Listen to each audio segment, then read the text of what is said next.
तो आप सभी का हार्दिक अभिनंदन। हमारी कक्षा में एक बार फिर से भक्ति काल हम समाप्त कर चुके हैं। भक्ति काल पर बहुत लंबी बातचीत हुई और काफ़ी सारी कक्षाओं में हमने भक्ति काल की जो विविध धाराएं हैं उन पर बातचीत की।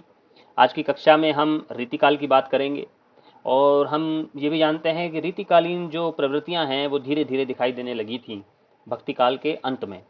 जब भक्ति काल जहाँ पर समाप्त हो रहा था, आपने देखा वहाँ पर कृष्ण भक्ति काव्य धारा में कुछ ऐसी रचनाएं लिखी जाने लगी थी जिसमें प्रेम जो भक्ति थी वो कहीं पीछे छूट गई थी और उसमें श्रृंगार का समावेश होने लगा था। और जो कृष्ण भक्ति है, कृष्ण भक्ति काव्य धारा जो है वो पूरी तरह से उसमें से भक्ति विलुप्त होने लगी थी और उसमें श्रृंगार का समावेश इस तरह से होने लगा कि ऐसा लगा कि उसमें प्रधान जो है या केंद्र में श्रृंगार ही आ गया था और कृष्ण की भक्ति कहीं पीछे छूट गई थी।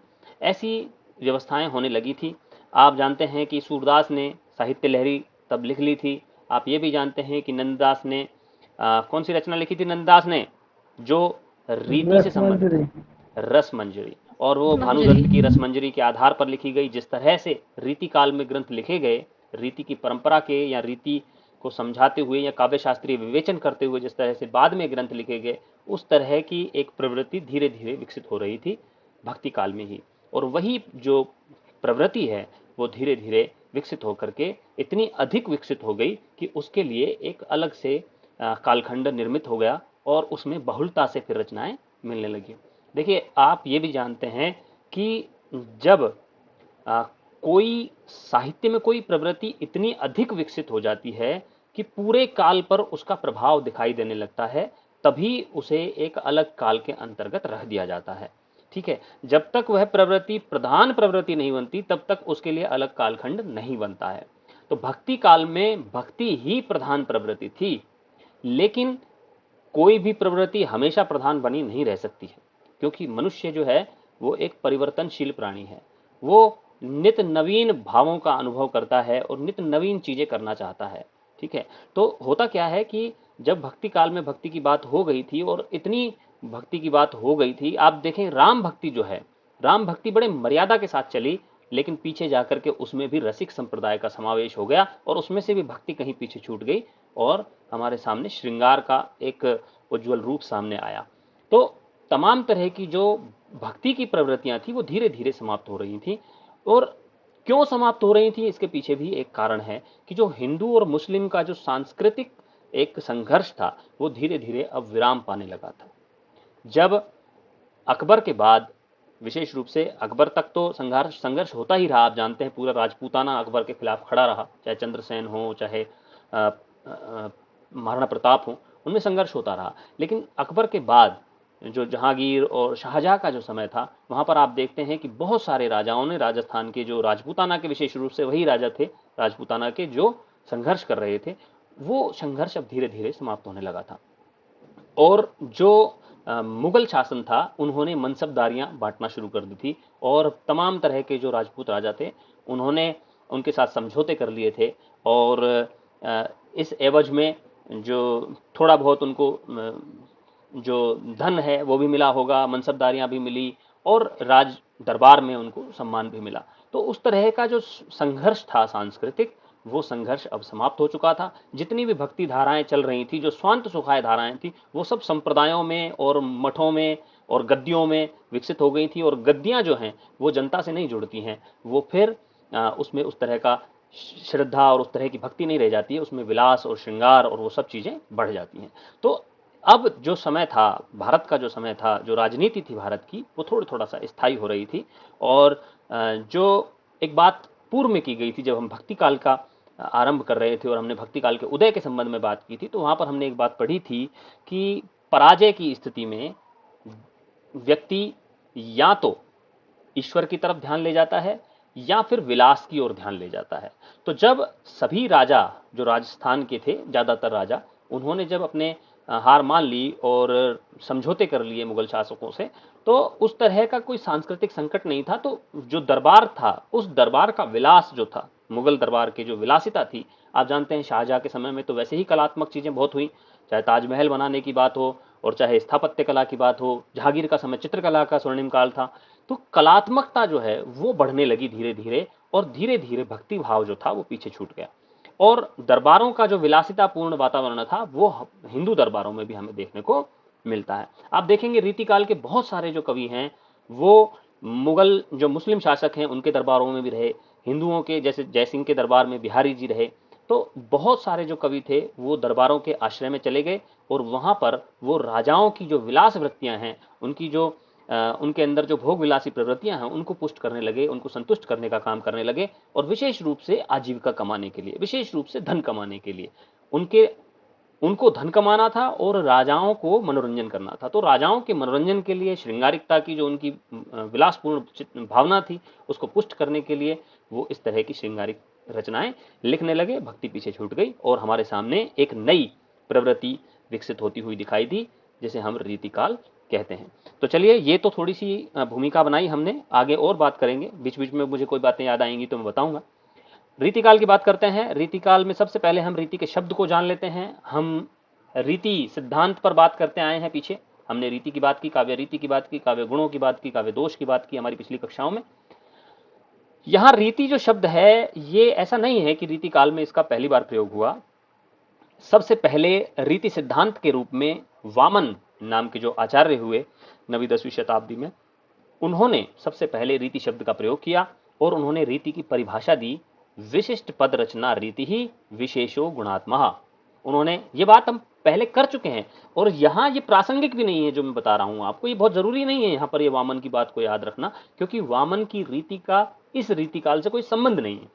लेकिन मैं केवल आपको उस रीति से जोड़ रहा हूं, जिस व्यक्ति ने पहली बार रीति शब्द का प्रयोग किया तो उसने किस अर्थ में इसका प्रयोग किया हम उसको समझ रहे हैं केवल। सर्वप्रथम वामन ने रीति शब्द का प्रयोग किया। रीति की परिभाषा देते हुए उन्होंने कहा, विशिष्ट पद रचना रीति ही विशेषो गुणात्मः। जो विशिष्टता से युक्त पद रचना है या काव्य रचना है वही रीति है, और यह विशिष्टता काव्य में गुणों से आती है, ऐसा उन्होंने कहा। ठीक है, रीति का मतलब क्या होता है? रीति का मतलब होता है एक परिपाटी, ठीक है, या एक पद्धति, या एक प्रणाली, या एक तरीका, या एक ढंग।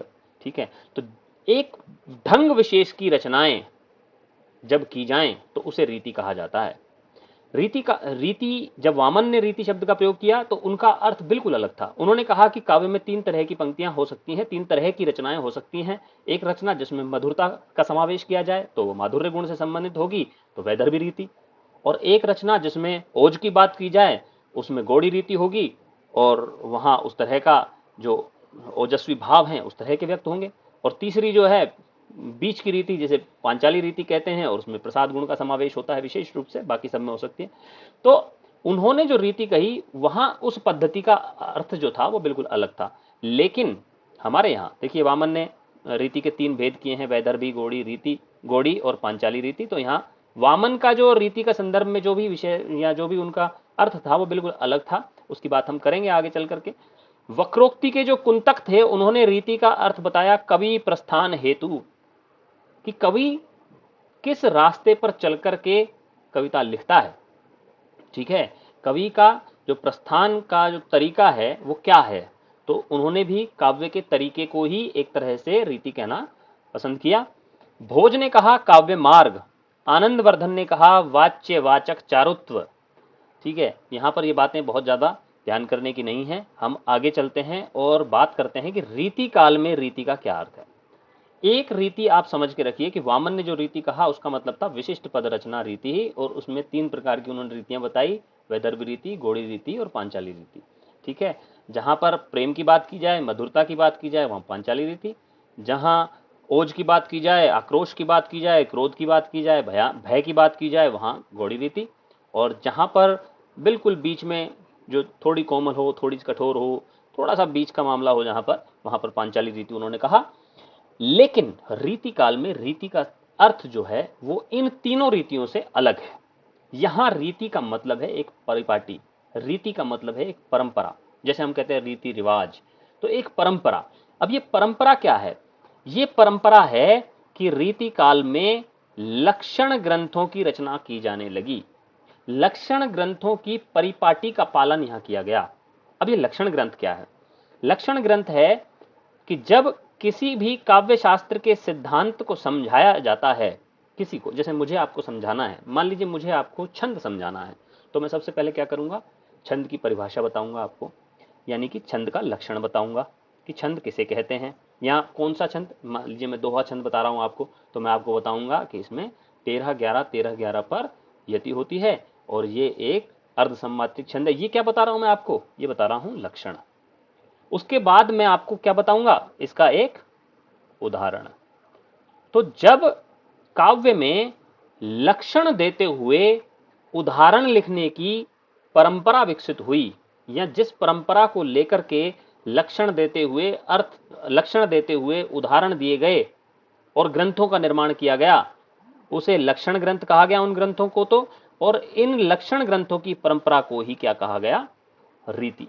तो रीति काल में इस तरह के ग्रंथ लिखे गए जहां पर किसी एक काव्यांग, चाहे वो छंद हो, चाहे वो अलंकार हो, चाहे वो रस हो, चाहे वो नायिका भेद हो, तमाम तरह के जो काव्यांग हैं उनके पहले लक्षण दिए जाते थे और फिर उदाहरण दिए जाते थे, और इसी तरह से ग्रंथों का निर्माण कर लिया जाता था।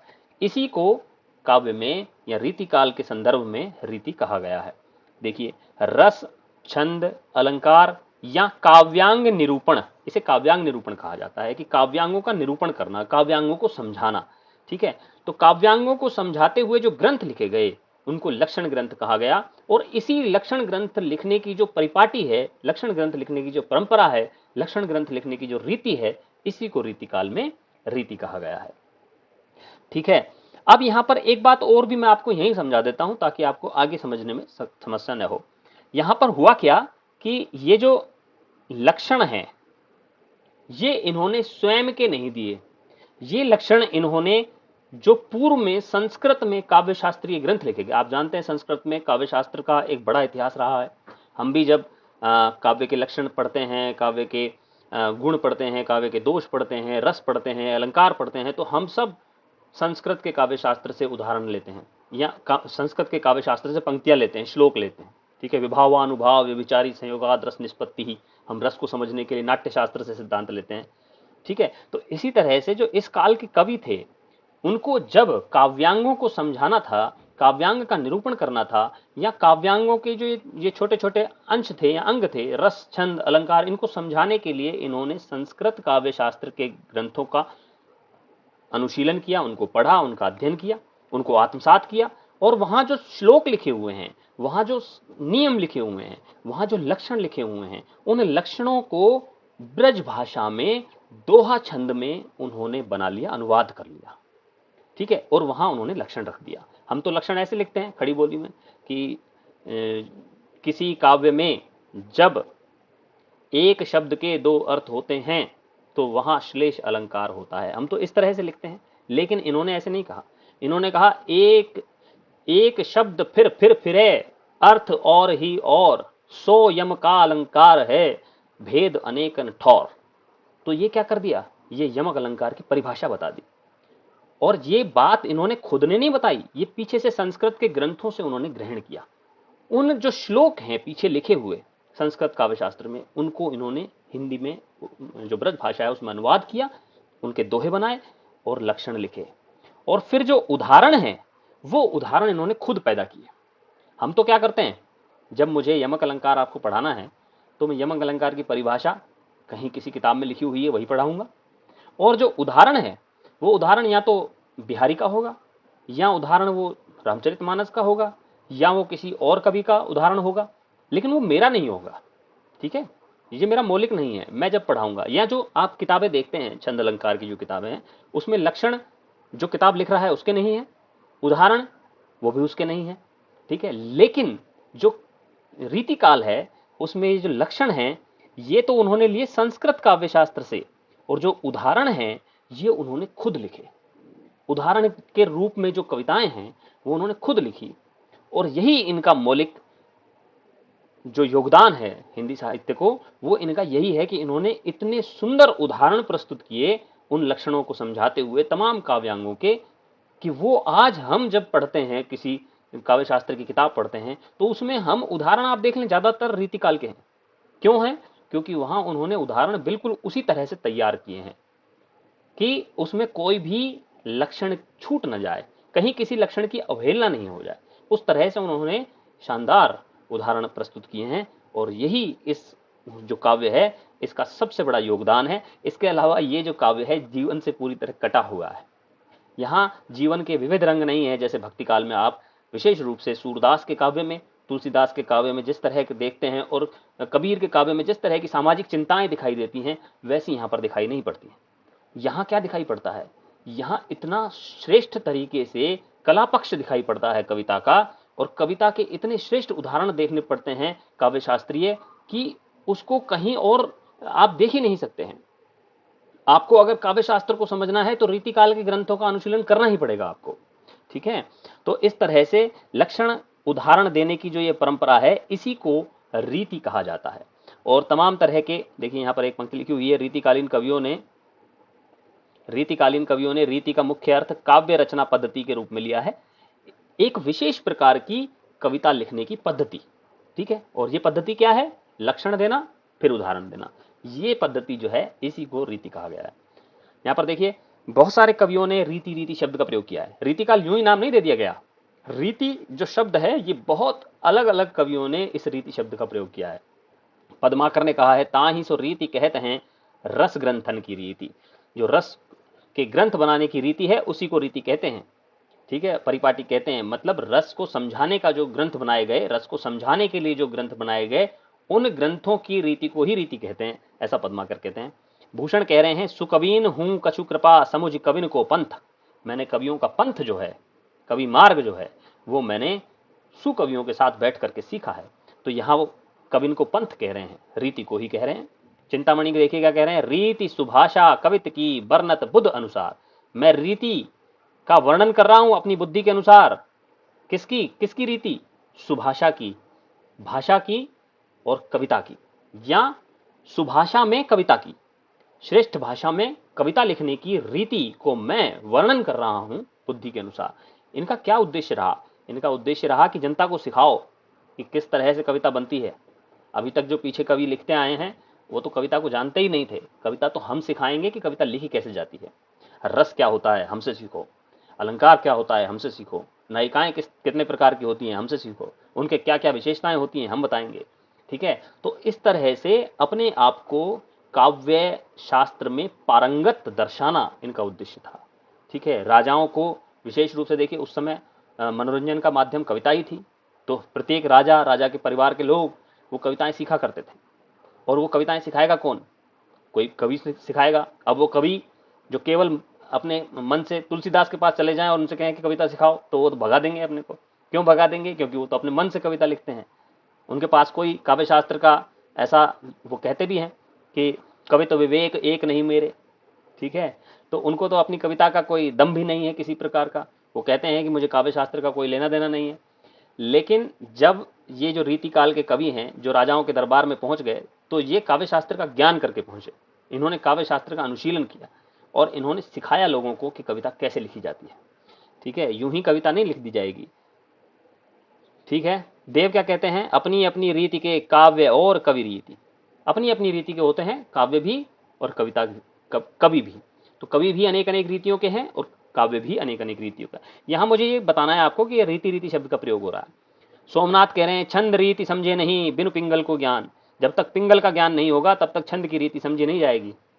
पिंगल छंद को ही कहा जाता है, छंद शास्त्र को कहा जाता है कि जब तक छंद शास्त्र को नहीं समझा जाएगा तब तक छंद लिखने की रीति को नहीं जाना जा सकता। दूल्हे कवि कह रहे हैं, थोड़े क्रम क्रम ते कही अलंकार की रीति, वो कह रहे हैं कि मैंने थोड़े थोड़े क्रम में अलंकार कहने की रीति को बताया है, अलंकारों की रीति को समझाया है, अलंकारों के शास्त्र को सिद्धांतों को समझाया है, दूल्हे कह रहे हैं, ठीक है। भिखारी दास क्या कह रहे हैं, काव्य की रीति सिखी सुकवीन सो, ये पंक्ति महत्वपूर्ण है, आ सकती है परीक्षा में। काव्य की रीति सिखी सुकवीन सो, मैंने सुकवियों से कविता की रीति को सीखा है, समझा है। इस काल के श्रेष्ठ आचार्यों में से हैं जिन्होंने काव्य शास्त्र का सम्यक विवेचन किया है, श्रेष्ठ आचार्यों में से हैं भिखारी दास, ठीक है। नाम से तो भिखारी हैं लेकिन वैसे दास कवि कहलाते हैं और अपने काम में बड़े अनूठे और अद्भुत हैं और कुछ नई मान्यताएं भी इन्होंने दी हैं। हालांकि इस काल के जितने भी कवि हैं, शुक्ल जी कहते हैं कि ये आचार्य नहीं हैं, ये तो भावुक कवि हैं, भावुक और निपुण कवि हैं, सहृदय कवि हैं, ऐसा कहते हैं शुक्ल जी। और कहते हैं कि इनका आचार्यत्व से कोई लेना देना नहीं, क्योंकि इन्होंने संस्कृत काव्य शास्त्र के आधार पर अपनी बातें कही हैं। इन्होंने किसी भी नवीन मौलिक सिद्धांतों की उद्भावना नहीं की है, नवीन मौलिक सिद्धांत नहीं बनाए हैं। इन्होंने तो केवल पीछे से चली आ रही बातों का अनुवाद किया है और लक्षण बना दिए। साथ ही लक्षणों पर जो इन्होंने कविताएं लिखी हैं वो कविताएं बड़ी रुचिकर हैं, वो कविताएं बड़ी भावनापूर्ण हैं, भावना से भरी हुई हैं। इसलिए ये सहृदय कवि तो हैं, लेकिन आचार्य रामचंद्र शुक्ल इनको नहीं मानते। लेकिन हालांकि ये खुद कवि जो हैं ये अपने आप को आचार्य मानते हैं। ठीक है, बहुत सारे कवि आचार्य मानते हैं, कुछ नहीं मानते हैं, उनकी बात हम आगे करेंगे कि कौन से ऐसे कवि हैं। तो मुख्य रूप से जो कविता की जो प्रवृत्ति है इस काल में, वो आप देखते हैं रीति ग्रंथों की रचना, जिसे हम लक्षण ग्रंथों की रचना भी कहते हैं या काव्यांग निरूपण की प्रवृत्ति भी कहते हैं। ये इसकी सबसे बड़ी विशेषता है। दूसरी बात, काव्यांग निरूपण करते हुए भी विषय क्या है, सब्जेक्ट क्या है। मतलब ये तो तरीका तो ठीक है कि चलो हम छंद समझाएंगे, अलंकार समझाएंगे, लेकिन कोई ना कोई विषय वस्तु तो रहेगी। वो विषय वस्तु है श्रृंगार, वो विषय वस्तु है नायिका भेद। ठीक है, नायक नायिका की बात करेंगे, ज्यादा से ज्यादा दूती की बात करेंगे। नायक अपने घर में नाराज हो रहा है, नायिका अपने घर में दुखी हो रही है और संदेश पहुंचा रही है दूती। ठीक है, दोनों के बीच में प्रेम की बात हो रही। अब आप यहां देखिए कि यहां जो नायक है वो कृष्ण है, नायिका जो है वो राधा हो जाती है कभी कभी। तो यहां पर जो नायक और नायिका उनको कृष्ण और राधा का रूप दे दिया गया है। क्यों दे दिया गया है? क्योंकि ऐसी विलासपूर्ण बातें आज से 500 साल पहले, 400 साल पहले, आज भी नहीं कर सकते हम घर में, 400 साल पहले ये बात कर रहे हैं, तो उसके लिए धार्मिक आधार लेना जरूरी है। एक जगह मैंने पढ़ा कि इनके विलासी और जर्जर मन में इतना साहस नहीं था कि ये भक्ति रस के प्रति अनास्था व्यक्त करें। ये इनका विलासी मन जो होता है, जो जितना विलासपूर्ण व्यक्ति होता है, जितना जितना कुटिल व्यक्ति होता है या जितना पापी व्यक्ति होता है, वो भगवान से उतना डरता है। ठीक है, और वो भगवान के मंदिरों में ज्यादा जाता है। हम जैसे लोग नहीं जाते, थोड़ा थोड़ा बचते हैं भगवान से। हम सोचते हैं कि ठीक है भैया, भगवान तो अपने ही है, उनको मना लेंगे। जैसे कबीर हैं, कबीर चले जाते हैं, मगहर चले जाते हैं कि काशी में नहीं मरूंगा, मरूंगा मगहर में मरूंगा।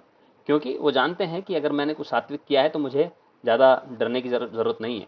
लेकिन जो लोग थोड़ा बहुत पाप जिनके मन में होता है, वो थोड़ा सा ईश्वर को ज़्यादा मानते हैं और उनकी आस्था ज़्यादा होती है। तो इस काल के कवि जो हैं, उन्होंने चाहे श्रृंगार की बात की है, विलास की बात की है, भोग की बात की है, लेकिन उन्होंने राधा कृष्ण को अपने नायक और नायिका के रूप में अपनाया है। ठीक है, तो चलिए, ये तो मुख्य प्रवृत्तियां थी इसकी। हालांकि ये सारी बातें बाद में भी आएंगी, लेकिन मैं समझ रहा हूं कि जैसे जैसे मुझे कुछ बातें याद आती रहें तो मैं आपको बताता रहा हूं। रीतिकाल का नामकरण कैसे हुआ है, क्या क्या है, लोगों ने, जो विद्वान रहे उन्होंने रीतिकाल को क्या क्या नाम दिया है। मिश्र बंधुओं ने रीतिकाल को अलंकृत काल कहा है, हम पीछे पढ़ के आए हैं, मैंने उस समय बताया था कि यहाँ ये बात महत्वपूर्ण है, पूछी जा सकती है। मिश्र बंधुओं ने रीतिकाल को अलंकृत काल इसलिए कहा है क्योंकि यहाँ पर कविता को सजाने की प्रवृत्ति है। यहाँ पर कविता यूं अनगढ़ नहीं है, जैसी मन में आई वैसी नहीं रख दी गई है। जैसे कबीर हैं, कबीर तो क्या है, भाषा के डिक्टेटर हैं, बन पड़े तो सीधे सीधे, नहीं तो दरेरा देकर, जैसा हजारी प्रसाद द्विवेदी ने कहा है। यहाँ पर ऐसा नहीं है, यहाँ कविता को बहुत सुंदर तरीके से सजाया गया है, यहाँ पर अलंकारों का प्रश्रय लिया गया है। ठीक है, तो यहाँ पर जो कविता है, जो कविता कामिनी है, वो अलंकारों के बोझ से दबी हुई है। ठीक है, तो इसीलिए यहाँ पर मिश्र बंधुओं ने इसमें अलंकारों को अधिक महत्व देते हुए इसको अलंकृत काल कहा है। लेकिन ये अलंकृत काल जो शब्द है, ये पूरी प्रवृत्ति को यहाँ प्रतिनिधित्व नहीं करता है, क्योंकि अलंकार केवल सजावट का माध्यम भर हैं, कविता की प्रमुख प्रवृत्ति नहीं हो सकते। इसीलिए ये जो नाम है ये माना नहीं गया है। रमाशंकर शुक्ल रसाल क्या कह रहे हैं, वो कह रहे हैं कि इस काल को कला काल नाम दिया जाना चाहिए। कला काल का मतलब है, देखिए कविता के दो पक्ष होते हैं विशेष रूप से, एक तो होता है भाव पक्ष और एक होता है कला पक्ष। ठीक है, अब तुलसीदास के पास, सूरदास के पास ये भाव पक्ष है, कला पक्ष है, लेकिन उतना ही कला पक्ष है जितना सहज रूप से आ गया है, जितना सहज में रूप से अलंकार आ गए। उन्होंने अपनी ओर से कोई प्रयास नहीं किया है कि इसमें अनुप्रास डाल दूं, इसमें रूपक डाल दूं, इसमें ये डाल दूं, वो डाल दूं। जितना आ गया है सहज में, उतना ही कला पक्ष है। लेकिन रीति काल में भाव पक्ष कमजोर है, कुछ कवियों के मामले में नहीं है, जैसे घनानंद, आलम, बोधा, ठाकुर, ये कवि भाव पक्ष के कवि हैं। कला पक्ष वहां पर उतना महत्वपूर्ण नहीं है, हालांकि वो भी कलाकार कवि हैं, लेकिन कला पक्ष उतना महत्वपूर्ण नहीं है, भाव पक्ष महत्वपूर्ण है। लेकिन बाकी का जो पूरा काव्य है, इन 4-5 कवियों के अलावा, वहां पर आप देखेंगे कि कला पक्ष ही प्रधान है, भाव का कोई महत्व ही नहीं। ठीक है जी। तो कला पक्ष की प्रधानता देख करके इन्होंने कलाकाल नाम दिया है, लेकिन कलाकाल नाम देने से घनानंद आलम बोधा ठाकुर जैसे कवियों की उपेक्षा हो जाती है, इसलिए ये नाम ठीक नहीं है। ग्रियर्सन ने सबसे पहले इस काल को रीति काव्य नाम दिया था। आप जानते हैं, ये भी जानते हैं कि ग्रियर्सन ने काल विभाजन नहीं किया था उस तरीके से, उन्होंने अध्याय बांट दिए थे और अध्यायों में बात की थी उन्होंने। तो ये नहीं कहा जा सकता कि ग्रियर्सन ने सबसे पहले इस काल को रीति काल नाम दिया था, लेकिन ग्रियर्सन ने सबसे पहले रीति काव्य शब्द का प्रयोग किया था। ठीक है, लेकिन सबसे पहले मतलब रामचंद्र शुक्ल जो हैं वो इस काल को रीति काल कहते हैं, और विद्वान जो पीछे के जो विद्वान हैं वो यही मानते हैं कि रामचंद्र शुक्ल ने ही सबसे पहले इसे रीति काल नाम दिया है काल विभाजन के अंतर्गत, क्योंकि ग्रियर्सन ने तो उस तरीके से काल विभाजन किया ही नहीं था। रीति काल कह रहे हैं तो इस काल की जो सबसे महत्वपूर्ण प्रवृत्ति है, जो मैं अभी तक आपसे बता रहा हूं, लक्षण ग्रंथों की निर्माण की जो परंपरा है उसको महत्व देते हुए रामचंद्र शुक्ल ने इस काल को रीति काल कहा है। लेकिन शुक्ल जी क्योंकि बड़े विद्वान हैं और वो बहुत गहराई से चीजों को अनुभव करते हैं, बहुत सूक्ष्म विश्लेषण करते हैं, इसीलिए वो ये बात स्वीकार करते हैं कि यहां पर गौण रूप से इसको श्रृंगार काल नाम भी दिया जा सकता है, ऐसा वो कहते हैं। वो कहते हैं कि कोई इसे श्रृंगार काल कहे तो भी कोई बड़ी बात नहीं है। क्यों कहते हैं वो? क्योंकि वो कहते हैं कि इस युग की कविता में श्रृंगार और वीर इन दो रसों की कविता इस काल में हुई है, प्रधानता श्रृंगार की है, अतः इसे रस के विचार से कोई श्रृंगार काल कहे तो कह सकता है, मुझे कोई आपत्ति नहीं है। ठीक है, तो यहां पर आपसे ये प्रश्न पूछा जा सकता है कि आचार्य रामचंद्र शुक्ल रीति काल के अतिरिक्त किस नाम पर सहमत हैं? वो है श्रृंगार काल पर। और ये श्रृंगार काल नाम जो है आगे चल करके विश्वनाथ प्रसाद मिश्र ने नाम दिया है श्रृंगार काल। और आप विश्वास मानिए कि शुक्ल जी का जो ग्रंथ है उसकी विषय वस्तु आपने को अपनानी है। ठीक है, शुक्ल जी की विषय वस्तु को हम छोड़ नहीं सकते, लेकिन डॉक्टर नगेंद्र का ग्रंथ जो है वो पूरी तरह से भ्रामक है रीतिकाल के मामले में, क्योंकि वहां जो रीतिकाल का विभाजन है वो बड़ा अजीब तरीके से किया गया है। जहां एक कवि बार बार आता है, अलग अलग खंडों में आ जाता है, तो वहां पर अगर आप रीतिकाल डॉक्टर नगेंद्र के ग्रंथ से पढ़ेंगे तो आप बड़े भ्रमित हो जाएंगे। हमें विषय वस्तु ग्रहण करनी है आचार्य रामचंद्र शुक्ल के इतिहास से, और जो आचार्य विश्वनाथ प्रसाद मिश्र हैं जिन्होंने इस काल को श्रृंगार काल नाम दिया है, उन्होंने इसके जो 3 भेद किए हैं, रीतिबद्ध, रीति सिद्ध, रीति मुक्त, उसी को आधार बना करके हमें बात करनी है। मैं भी उसी आधार से करूंगा, आप भी उसी आधार पर मान के चलिएगा। डॉक्टर नगेंद्र से आप पढ़ना चाहें तो पढ़ें, लेकिन उनके विभाजन को अपने को स्वीकार नहीं करना है। भगीरथ मिश्र ने इस काल को रीति श्रृंगार काल कहा है। इन्होंने कहा ठीक है साहब, शुक्ल जी कह रहे हैं कि रीति काल भी कह रहे हैं, श्रृंगार काल भी कह रहे हैं, तो हम दोनों को मिला देते हैं। तो भगीरथ मिश्र जी ने दोनों को मिलाने का काम किया, कोई महत्वपूर्ण काम नहीं किया। विश्वनाथ प्रसाद मिश्र ने इसको श्रृंगार काल कहा है। और ये प्रश्न पूछा जाता है, विश्वनाथ प्रसाद मिश्र का हिंदी साहित्य का अतीत जो ग्रंथ है, विशेष रूप से रीति काल के विवेचन को दृष्टिगत रखते हुए ये सबसे उत्तम पुस्तक है इनकी, और पढ़ सकते हैं, बहुत अच्छी किताब है। गणपति चंद्र गुप्त ने इस काल को शास्त्रीय मुक्तक परंपरा कहा है। क्यों कहा है इसको समझना पड़ेगा। शास्त्रीय का मतलब है यहां पर काव्य शास्त्र का विवेचन किया गया है, काव्य शास्त्रीय सिद्धांतों की बात की गई है, काव्य शास्त्रीय सिद्धांतों को समझाया गया है। यहां पर जो कविता है वो भाव से कम और कला पक्ष से ज्यादा जुड़ गई है, शास्त्र से जुड़ गई है। ठीक है, आपने दो गायक सुने होंगे, मैं आपको बताता हूं। एक तो है किशोर कुमार, ठीक है, यूडलेइंग करते हैं जो, और एक है भीमसेन जोशी जो हा ऐसा करते हैं। ठीक है, तो दोनों में अंतर है, दोनों का अपना अपना महत्व है। जो बिल्कुल बिल्कुल नए लोग हैं जो, उनको किशोर कुमार अच्छे लगेंगे, लेकिन जो पुराने लोग हैं और जो संगीत को जानने वाले लोग हैं वो किशोर कुमार को उतना पसंद नहीं करेंगे जितना भीमसेन जोशी को पसंद करेंगे, जितना वो शिव कुमार शर्मा को पसंद करेंगे जो अभी पिछले दिनों जिनकी मृत्यु हो गई है ना, क्योंकि वो शास्त्रीय संगीत से जुड़े हुए लोग हैं। ठीक है, वो बिस्मिल्लाह खां की शहनाई सुनना पसंद करेंगे। तो जो शास्त्रीय किस्म की कविता है वो यहां हुई है आकर के। यद्यपि तुलसीदास शास्त्रज्ञ विद्वान थे, लेकिन उन्होंने कविता जो की है वो शास्त्रीय कविता उन्होंने नहीं की है। मुक्तक परंपरा, क्योंकि यहां पर आप देखेंगे पूरे रीति काल में मुक्तक काव्य ही लिखा गया है, प्रबंध काव्य लिखा ही नहीं गया, और जो लिखा गया है थोड़ा बहुत उसका कोई महत्व नहीं है, वो उतनी मात्रा में नहीं लिखा गया जो उसकी मुख्य धारा बन सके। तो मुक्तक काव्य की यहां पर अधिकता आपको दिखाई देती है। क्यों मुक्तक लिखा गया? क्योंकि यहां जीवन के विविध पक्षों पर कवियों का ध्यान ही नहीं गया। जैसे हमने बात की थी ना जैसे मधुरोपासक कवियों के बारे में बात हुई थी, हरिदास और हित हरिवंश स्वामी के बारे में, जो बच्चन सिंह जी ने उनको मधुरोपासक कहा और क्रीडोत्सव का कवि कहा। ठीक है, तो जीवनोत्सव जो था वो क्रीडोत्सव में बदल गया। तो यहां पर भी हमें उसी का ही बढ़ाव देखने को मिलता है। रीति काल में हमें उन मधुरोपासक जो कवि हुए पीछे भक्ति काल में, उन्हीं की परंपरा बढ़ती हुई दिखाई देती, जहां जीवन के विविध पक्ष नहीं है, नायक नायिका, उनका बेडरूम या उनके बगीचा या उनकी छत या उनकी गली, यहीं तक सीमित है। पूरे जीवन को देखने का उनके अंदर ने तो मादा है, न वो कवि जिनको वो कविता सुना रहा है उसकी कोई रुचि है। जीवन को विस्तृत रूप से देखने की न तो राजा की रुचि है और न कवि की है, क्योंकि कवि को तो तनख्वाह मिलती है कविता लिखने की। अब जो कवि है वो लगा बंधा एक मजदूर हो गया है, इसीलिए उसकी रुचि केवल उसमें है जिसमें रुचि राजा को है। तो इसीलिए वहां पर जीवन के बहुत विविध जो प्रसंग हैं, विविध जो श्रृंगार के अलावा जो अलग अलग रस हैं जीवन के, क्रोध है ना, और तमाम तरह के जो वीर है, क्रोध है और भयानक रस है, हास्य रस है, वहां उतनी दूर तक नजर कवि की गई नहीं। इसीलिए जहां संकीर्ण होगा, जो क्षेत्र संकीर्ण होगा, उस पर फिर कोई बड़ा प्रबंध काव्य नहीं लिखा जा सकता। तो यहां पर आप देखेंगे रीतिकाल में मुक्तक काव्य परंपरा हमें देखने को मिलती है। रीतिकाल के भेद की बात करते हैं। रीतिकाल के भेद में पहले भी आपको बताया अभी थोड़ी देर पहले कि आचार्य विश्वनाथ मिश्र, जो हिंदी साहित्य का अतीत जिन्होंने लिखा ग्रंथ, उनके ग्रंथ के आधार पर हम पढ़ेंगे। ठीक है, इसके अलावा अगर हम बात करेंगे तो हम बात करते हैं, शुक्ल जी ने तो रीति ग्रंथकार और अन्य कवि, बस इतनी सी बात कही है, या तो रीति ग्रंथकार कह दिया उन्होंने या अन्य कवि कह दिया, और इसके अलावा कुछ बात नहीं। आपके पास शुक्ल जी का ग्रंथ होगा, आप देख लेंगे। डॉक्टर नगेंद्र के ग्रंथ में बहुत गड़बड़ झाला है, वहां पर अलग अलग तरह के कवि हैं। वहां सर्वांग निरूपक कवियों को अलग कर दिया गया है, विशिष्टांग निरूपक कवियों को अलग कर दिया गया है, छंद निरूपक कवि, अलंकार निरूपक कवि, श्रृंगार निरूपक कवि। ठीक है, तो इस तरह से वहां बहुत गड़बड़ झाला है, उसको हमें थोड़ा सा मैं बात करूंगा, लेकिन ज्यादा उसमें गहराई में नहीं जाएंगे। हम जो भेद करेंगे रीतिकाल के, वो आचार्य विश्वनाथ मिश्र के हिसाब से ही करेंगे।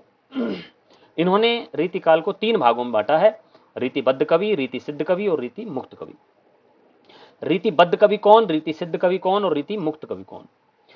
रीतिबद्ध कवि वे कवि जिन्होंने संस्कृत काव्य ग्रंथों की परंपरा का निर्वाह करते हुए काव्यांग निरूपण किया और लक्षण ग्रंथों की रचना की, जिनके बारे में हम बात कर रहे हैं। जो रीतिकाल की मुख्य धारा है वो तो यही है। ठीक है, इसके अलावा जो 2 धाराएं हैं वो धाराएं मुख्य धाराएं नहीं है, लेकिन वो ऐसी धाराएं हैं जिनकी अवहेलना नहीं की जा सकती, जिनकी उपेक्षा नहीं की जा सकती, इसीलिए रख दी गई हैं। मुख्य धारा तो रीतिबद्ध कवियों की धारा ही है, जिन्होंने संस्कृत काव्य ग्रंथों के आधार पर काव्यांगों का निरूपण किया, रस को समझाया, अलंकार को समझाया, छंद को समझाया, गुण को समझाया, दोष को समझाया और तमाम तरह के जो काव्यांग हैं उनको समझाया, और ग्रंथों की रचना की, लक्षण ग्रंथों की। ठीक है, या रीति ग्रंथों की। इनको लक्षण ग्रंथ भी कह दिया जाता है, रीति ग्रंथ भी कह दिया जाता है। मुख्य रूप से वो कवि जिन्होंने ऐसी परंपरा का निर्वाह किया, जिन्होंने रीति का निर्वाह किया, वो है रीतिबद्ध कवि। इन कवियों में आप देखें, चिंतामणि, केशव पहले आना चाहिए था, गलती हो गई है। चिंतामणि, केशव, देव, मतिराम, पद्माकर, सेनापति, भिखारीदास, जसवंत सिंह, भूषण, ग्वाल, ये जो कवि हैं ये विशेष रूप से रीतिबद्ध कवि हैं, जिन्होंने कोई न कोई काव्यांग निरूपण करते हुए ग्रंथ लिखा है। ठीक है, आगे चलते हैं। दूसरे कवि रीतिबद्ध कवि, रीति सिद्ध कवि। रीतिबद्ध कवि की बात हो चुकी है, जो रीति से बंधे हुए हैं, मतलब रीति को छोड़ नहीं सकते हैं, यानी कि रीति का निर्वाह करना ही है, या रीति पर ग्रंथ लिखना ही है, या लक्षण ग्रंथ लिखना ही है, या काव्यांगों का निरूपण करना ही है, वो तो है रीतिबद्ध कवि। अब ये रीति सिद्ध कवि क्या है? ये रीति सिद्ध कवि वो हैं जिन्होंने किसी लक्षण ग्रंथ की रचना नहीं की। लक्षण ग्रंथ की रचना नहीं की मतलब उन्होंने काव्यांगों को समझाते हुए पहले लक्षण और उदाहरण देने की जो परंपरा है उसका पालन नहीं किया, लेकिन रीति की जानकारी रखते हैं, यानी कि काव्य शास्त्र की पूरी जानकारी रखते हैं, और ऐसी कविता लिखते हैं कि अगर पाठक को काव्य शास्त्र का ज्ञान नहीं है तो वो इन कविताओं का रसास्वादन नहीं कर सकता। ठीक है, तो ऐसे कवि कहलाए रीति सिद्ध कवि, क्योंकि ये रीति में सिद्ध हैं, पारंगत हैं, रीति की जानकारी का प्रयोग अपने काव्य में करते हैं, लेकिन किसी लक्षण ग्रंथ की रचना नहीं करते हैं। काव्यांग निरूपण करते हुए कोई ग्रंथ नहीं लिखा, लेकिन पूरी काव्यांगों की जानकारी इनको है। और जब हम इनकी कविताओं को पढ़ते हैं तो हम पाते हैं कि ये जो दोहा है ये तो यमक अलंकार का दोहा है, इसमें यमक अलंकार के अलावा कोई बात ही नहीं है। ये तो नायिका भेद का दोहा है, इसमें फला नायिका को समझाया गया है। ये तो विशेष रूप से उस रस से संबंधित है, श्रृंगार रस की उस भाव दशा को समझाया गया। इसमें मान है, इसमें प्रवास है, उसको समझाया गया। तो हम देखते हैं कि ऐसे कवि जिन्होंने किसी लक्षण ग्रंथ की रचना नहीं की, लेकिन रीति का सम्यक समावेश इनकी कविता में मिलता है, रीति की जानकारी इनको है। ग्रंथ की रचना इन्होंने रीति ग्रंथ की रचना नहीं की, लक्षण ग्रंथ की रचना नहीं की, लेकिन ग्रंथ तो लिखा, लेकिन उसे रीति ग्रंथ की कैटेगरी में नहीं रखा जा सकता। इसमें केवल एक कवि है, इसके लिए इतनी माथापच्ची हुई है, क्योंकि ये एकमात्र ऐसे कवि हैं जिन्होंने, इनको रीति की जानकारी थी लेकिन इन्होंने कहा रीति ग्रंथ नहीं लिखना है अपने को, इसमें लक्षण और अलंकार मतलब लक्षण और उदाहरण नहीं समझाने हैं अपने को, अपन सीधी बात कहेंगे। यानी कि केवल उदाहरण देंगे, लक्षण नहीं समझाएंगे। इन्होंने केवल उदाहरण दिया, लक्षण नहीं समझाए। अगर लक्षण भी समझा देते और फिर दोहा एक उदाहरण का भी लिख देते तो इनको भी रीतिबद्ध कवि कह दिया गया होता। लेकिन इनका दोहा जो है, इनके जो सतसई आप जानते हैं, 713 दोहे इनके बिहारी सतसई में मिलते हैं, उसमें इन्होंने रीति की जानकारी का भरपूर प्रयोग किया, लेकिन इन्होंने लक्षण और उदाहरण देने की जो परंपरा है उसका पालन नहीं किया है। एकमात्र कवि बिहारी है। हालांकि इसमें एक दो नामों को और जोड़ दिया जाता है, हम भी संभवतः बात करेंगे कि किन किन को जोड़ा जाता है, लेकिन मुख्य रूप से बिहारी हैं। रीति मुक्त कवि जिन्होंने न तो रीति ग्रंथ की रचना की और न ही रीति की जानकारी का प्रयोग अपने काव्य में किया। ठीक है, यानी कि न तो लक्षण दिए और न ही उदाहरण स्वरूप अपनी कविता की। आप देखें, रीतिबद्ध कविता में लक्षण भी दिए गए, उदाहरण भी दिए गए। रीति सिद्ध कविता में केवल उदाहरण दिए गए, लक्षण नहीं दिए गए। लेकिन रीति मुक्त कविता उसी पद्धति की, उसी परिपाटी की कविता थी जो पीछे से चली आ रही थी, जिसमें किसी प्रकार की रीति का समावेश नहीं किया गया, काव्यांगों का विवेचन करने का प्रयास नहीं किया गया, और न ही काव्यांगों में अपनी निपुणता को, अपनी पारंगतता को, अपनी सिद्धता को दर्शाने का ही कोई प्रयास किया गया। ऐसे कवि थे जिन्होंने अपने मन में जो भाव जागृत हुआ उस भाव को प्रकट किया, बिना किसी विशेष दबाव के, न तो आश्रयदाता के दबाव से ही। आश्रयदाता भी अगर किसी प्रकार की कविता सुनना चाहता है तो पूरी ठसक के साथ अपने मन की बात कही। ठाकुर हैं इसमें, घनानंद हैं, घनानंद जो प्रेम की पीर के कवि माने जाते हैं, आलम बोधा माने जाते हैं। ठाकुर तो पूरे राज दरबार में ऐसे कविता लिखा करते थे कि राजा को भी कई बार, राजा के सामने भी तलवार खोल करके खड़े हो गए थे। तो राजा के जैसे कहा जाए कि किसी ने कहा कि जो रीतिकाल का जो कविता है वो चंद चांदी के खनकते हुए सिक्कों पर लिखी गई। ठीक है, तो ठाकुर आलम बोधा, ठाकुर घनानंद, इन कवियों का चांदी के सिक्कों से कोई संबंध नहीं था, बिहारी का था, है ना। और जो पद्माकर हैं, चाहे देव हैं, चाहे चिंतामणि हैं, केशव हैं, उन सब का ये बेचारे आजीविका के लिए काम कर रहे थे, तो उस तरह से इनको कविताएं लिखनी पड़ी। तो रीति मुक्त कवि वो थे जिन्होंने रीति की जानकारी का प्रयोग भी अपने काव्य में नहीं किया, न ही रीति ग्रंथ की रचना की। ऐसे कवियों में ये 4-5 नाम आते हैं, द्विजदेव का नाम इसमें जोड़ दिया जाता है। मुख्य रूप से 4 ही हैं, आलम बोधा, ठाकुर और घनानंद। ठीक है, ये तो हुई बात महत्वपूर्ण जो भेद हैं काव्य के, मतलब रीति काव्य के जो भेद हैं उसकी।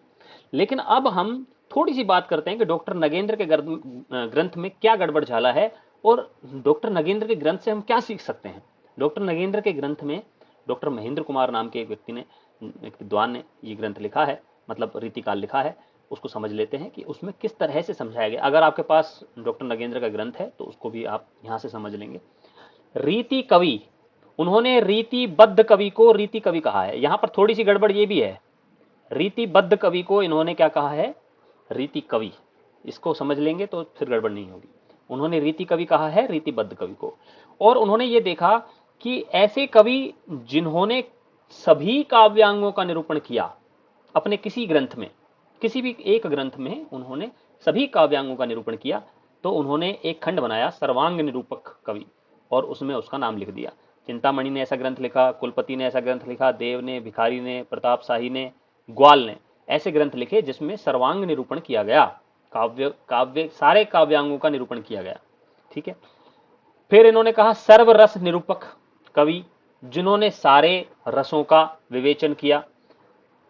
तोष हुए, रसलीन हुए, पद्माकर हुए। ये आगे जाकर के जब हम अलग अलग कवियों के बारे में चर्चा करेंगे तो हम बात करेंगे कि कौन सा जो ग्रंथ है वो सर्वांग निरूपक है, कौन सा जो ग्रंथ है वो सर्व रस निरूपक ग्रंथ है, वहां बात हो जाएगी। लेकिन यहां मैं थोड़ा सा आपको समझाना चाह रहा हूं कि अगर आपके पास डॉक्टर नगेंद्र का ग्रंथ है तो उसको आप थोड़ा सा इस तरह से समझें।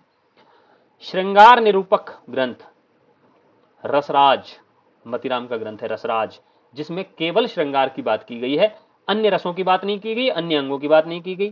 तो मतीराम श्रृंगार निरूपक कवि के रूप में लिखे गए हैं। नायिका भेद निरूपक कवि कालिदास त्रिवेदी, जिन्होंने केवल नायिका भेद का निरूपण किया है, और भी कवि हो सकते हैं, ऐसा नहीं है कि नहीं होंगे। अलंकार निरूपक कवि, जिन्होंने जैसे जसवंत हैं, भाषा भूषण लिखा उन्होंने, मतीराम है, ललित ललाम लिखा उन्होंने, भूषण है, शिवराज भूषण लिखा, पद्माकर हैं, पद्माभरण लिखा, दूल्हे हैं, कविकुल कंठाभरण लिखा।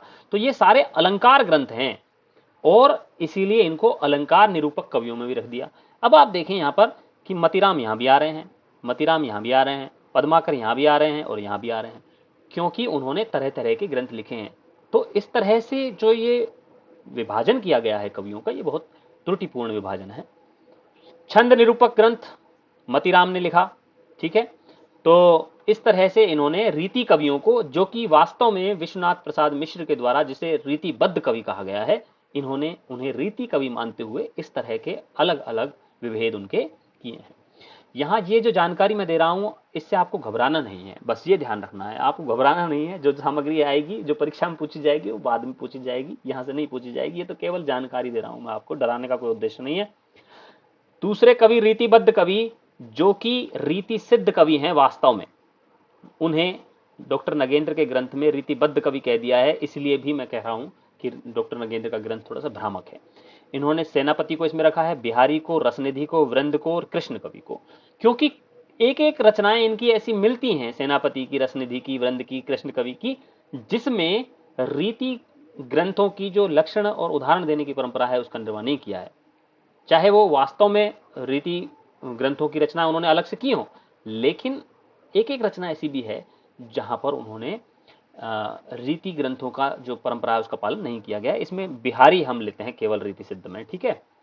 आगे चलते हैं। रीति मुक्त कवि को इन्होंने रीति मुक्त कवि कहा है, घनानंद, आलम, बोधा, ठाकुर, द्विजदेव, वो पूरी तरह से इसी में आ रहे हैं। तो इस तरह से हम देखते हैं कि ये जो, इसको तो अपने को देखना ही नहीं है, हमें केवल ये समझना है, ये जो बात है ना, ये रीतिबद्ध कवियों को ये जो जिस तरीके से बांटा गया है कि सर्वांग निरूपक, सर्वरस निरूपक, श्रृंगार निरूपक, ये एक अलग सी बात है। वैसे तो समझा जाए तो अच्छी भी है, जिससे हम समझ पाएं कि कौन सा जो कवि है उसने सभी अंगों को ध्यान में रखा है, किसने सभी रसों को ध्यान में रखा है, किसने केवल श्रृंगार रस को ध्यान में रखा है। लेकिन थोड़ा सा भ्रामक है और विद्यार्थियों को विशेष रूप से भ्रमित करने वाला है। बच्चन सिंह ने रीतिकाल को 2 वर्गों में वर्गीकृत किया है। इसको बिल्कुल आपको ध्यान नहीं रखना है, ठीक है, लेकिन मैं भी आपको बता रहा हूं क्योंकि बच्चन सिंह का हिंदी साहित्य का दूसरा इतिहास में बहुत सारे विद्यार्थियों को बताया है, तो वो कह सकते हैं कि सर ये तो थोड़ी समझ में नहीं आ रही, तो उसको भी समझा देता हूं। बद्ध रीति, रीतिबद्ध को इन्होंने बद्ध रीति कह दिया है कि बंधी हुई रीति है जो है, उसको उन्होंने 2 भागों में बांटा है, रीति चेतस और काव्य चेतस। जिन्होंने रीति ग्रंथों की रचना की, जिसे हम रीतिबद्ध कवि कह रहे थे, उसे ये बद्ध रीति कह रहे हैं। रीति चेतस का मतलब है जिनका उद्देश्य ही काव्यांगों का निरूपण करना था, जिनका उद्देश्य ही सिद्धांतों को समझाना था, ऐसे कवि रीति चेतस कवि हैं, जिनकी कविता में कोई दम ही नहीं है, जिनके पास अगर हमें कभी किताब पढ़नी पड़े तो केवल काव्य शास्त्र के सिद्धांतों को समझने के लिए अगर हम कविता पढ़नी है तो वो फिर जिन कवियों की पढ़नी है वो ये हैं, चिंतामणि, जसवंत, भिखारीदास, प्रताप शाही, ग्वाल, कुलपति, कालिदास त्रिवेदी। मतलब ये कहने का तात्पर्य है कि इनके पास कविता नहीं है, कविता के सिद्धांत हैं।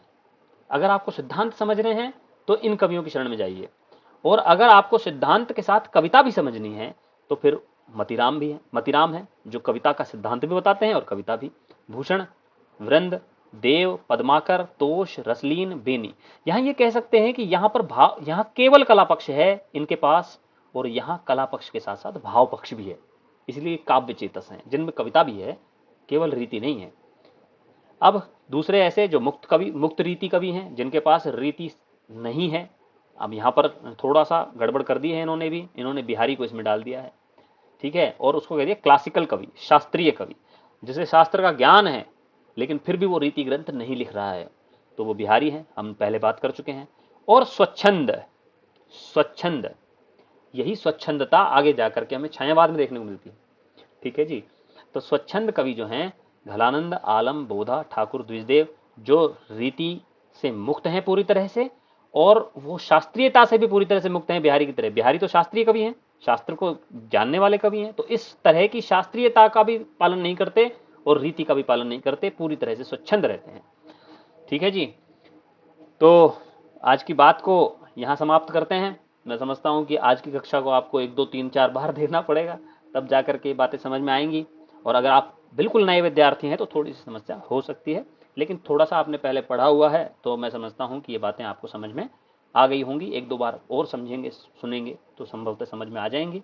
कल हम बात करेंगे कि ये जो ग्रंथ हैं लिखे गए, मैंने बार बार कहा आपसे कि संस्कृत के काव्य शास्त्र को आधार बना के लिखे गए, तो ऐसे कौन से ग्रंथ हैं जो छंद के ग्रंथ लिखे गए इस काल में, तो किन काव्य शास्त्र के, संस्कृत के किन काव्य शास्त्रीय ग्रंथों को आधार बना के लिखे गए। अलंकार के जो ग्रंथ लिखे गए इस काल में, वो संस्कृत के किन अलंकार ग्रंथों से संबंधित हैं, तो कहां से उन्होंने सहायता ली, या उपजीव्य ग्रंथ कौन से हैं इस काल में जिनके आधार पर शास्त्रीय निरूपण किया गया है, सिद्धांतों का निरूपण किया गया है। कल की कक्षा में हम ये सब बात करेंगे। और काव्य शास्त्र की इस काल की जो, माफ कीजिए, इस काल की जो प्रवृत्तियां हैं, रीतिकाल की जो प्रवृत्तियां हैं, उन पर बात करेंगे। रीतिकाल की जो परंपरा है पीछे से जो चली आ रही है उस पर बात करेंगे, और संभवतः कुछ एक कवियों की बात भी करेंगे।